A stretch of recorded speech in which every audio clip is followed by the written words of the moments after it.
All right, this is where we got up to in part A. Now in part B, if we go to the actual question, okay, it says the graph, now this graph of P. Now you need to consider what shape is this. So I'm hoping that you look at that and you say, oh, that looks like, oh, it must be a parabola.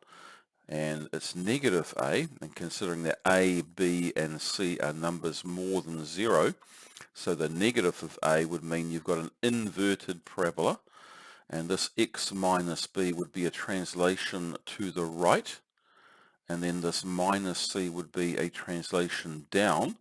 Okay, I want you to consider if this graph has to cut these two things here once only, and also take into account that the point of intersection with function f, which is this sine curve here, is at 2.575, which is about here somewhere. Okay, and also that this function p is only going to cut function g once also. So think about where function p would need to be for that to happen. So just give you a moment. So just pause the video, think about that, and then come back and we'll have a look at what that's going to look like. Okay, so I'm hoping that you've had a think about that and maybe even had a go at trying to find now the values of A, B, and C. Now, if we think about it, if I go back to Desmos here for a moment, okay, let's get rid of that for a moment and let's put this one back in. Okay, that value of x equals 2.575, let's actually put that onto our graph.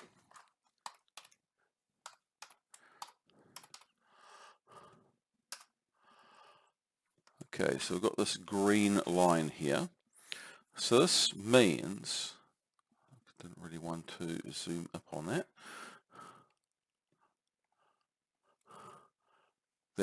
and if I take a drawing tool, let's make it blue. No, not blue. It's already got blue. Let's make it green. Okay. Now this parabola then that we've got, an inverted parabola, must intersect here, and the only other place that this parabola can intersect with the red line, okay, once only, would have to be here. So we've got some sort of parabola that's going to go something like this.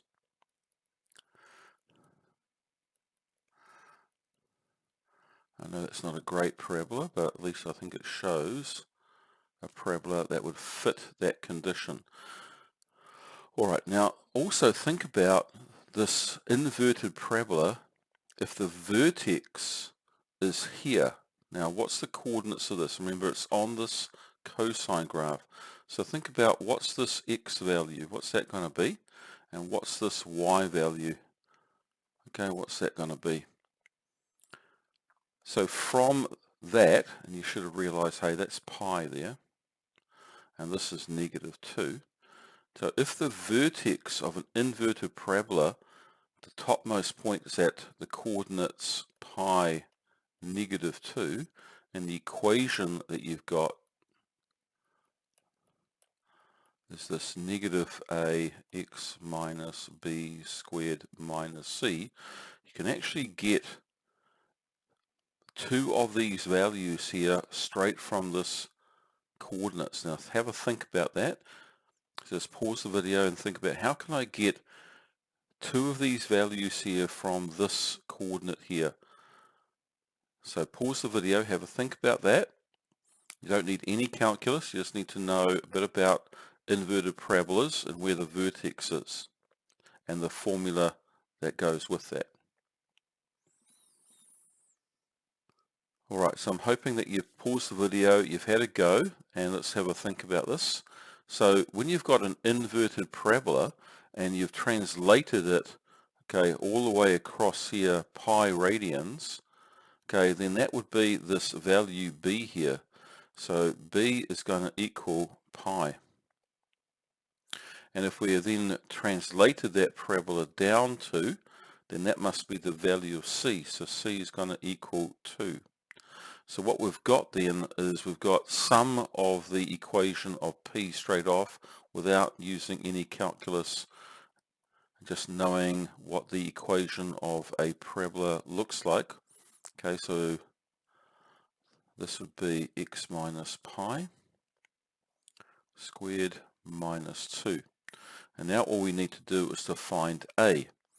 Now, a can be found in a couple of ways. One way that you can find a is to say, hey, this parabola, okay, and this graph, the sine graph, have the same gradient here. So one way of finding a would be to get the gradient of this function, get the gradient function, and make that equal to the gradient of the sine curve at this point here, 2.575. That's the way I'm going to do this. Okay, so have a go at that if you haven't already, so pause the video. Now I'm going to clear all of this writing here because I need to go to the other screen. Okay, so I'm just going to clear this and jump back to here and make a new page.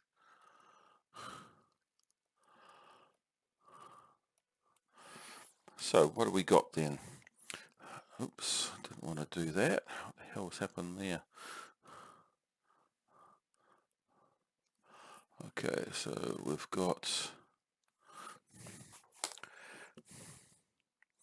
Okay, so we've got function p, which is this negative a x minus pi squared minus 2, and we've got function f,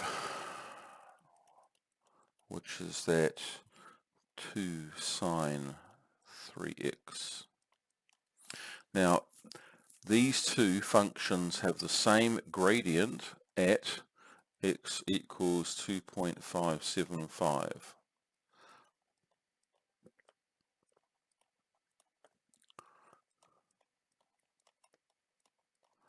Okay, so let's get the gradient of p. So just using basically the chain rule, so we're going to have 2 times negative a, so we minus 2a, x minus pi to the power of 1, which is just 1, times the derivative of what's inside it, which will be just 1, and the derivative of this negative 2 becomes 0, so that's our gradient function for p. And the gradient function for f, that'll be 6 cos.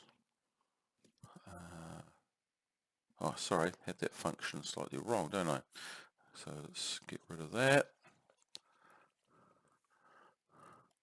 So this was 3 sine 2x.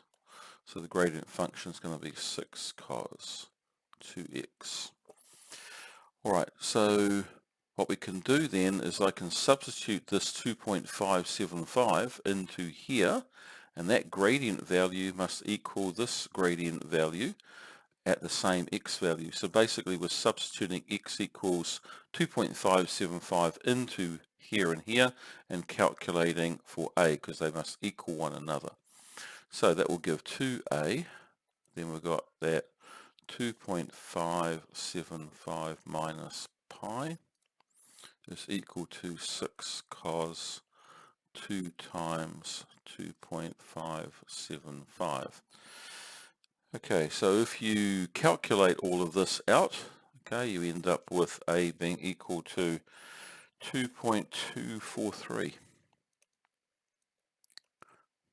to 3 significant figures. That's one way of getting this. Yeah, and I'm going to just do it that way.